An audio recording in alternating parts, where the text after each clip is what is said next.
என்ன காயமான போதும் என் மேனி தாங்கிக் கொள்ளும் உந்தன் மேனி தாங்காது செந்தேனே. எந்தன் காதல் என்னவென்று சொல்லாமல் ஏங்க ஏங்க அழுகை வந்தது. எந்தன் சோகம் உன்னை தாக்கும் என்றெண்ணும் போது வந்த அழுகை நின்றது.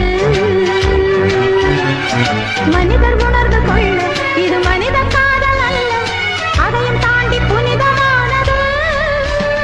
அபிராமியே தாலாட்டும் சாமியே நான் தானே தெரியுமா?